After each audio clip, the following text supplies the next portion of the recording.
d'honneur de Philippe est Frédéric Steinman pour son livre La vie et le temps, le nouveau grillage. Sur quelles données vous basez-vous pour dire qu'un sujet médical doit être traité, que c'est dans l'air, que vous le sentez, il y a des enquêtes préliminaires? Oh, c'est très simple, d'un seul coup, on regarde le niveau de publication. Parfois, il y a des sujets où, malheureusement, il y a très peu d'actualité. Parce que ça veut dire que les recherches ne progressent pas très vite.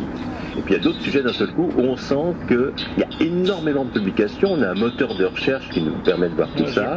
Et c'est le cas de la prévention du vieillissement, où d'un seul coup, en 2 ans, c'est emballé. Sauf que c'est un sujet vieux comme le monde. Hein. À partir du moment où l'homme a commencé à vieillir, c'est-à-dire tout de suite, il s'est demandé si on ne pourrait pas retarder un peu l'échéance. Et le docteur Faust, alors, il vous a précédé? Oui, alors cet excellent confrère avait déjà trouvé le moyen de gagner du temps. C'est vrai qu'on est tenté de plus en plus de vivre longtemps, et personne n'a plus du tout envie de mourir de sa belle mort. Ça, c'est fini.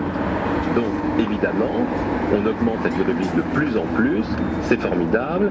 Néanmoins, ça nécessite un certain nombre de conseils pratiques, c'est ce que j'ai voulu donner dans le bouquin. Voilà, et c'est ça qui est important, c'est que là, on entre dans la vie quotidienne. Hein. Ah, complètement, et c'est pas du tout austère comme mode de vie. Si aujourd'hui, dans les pays industrialisés, une personne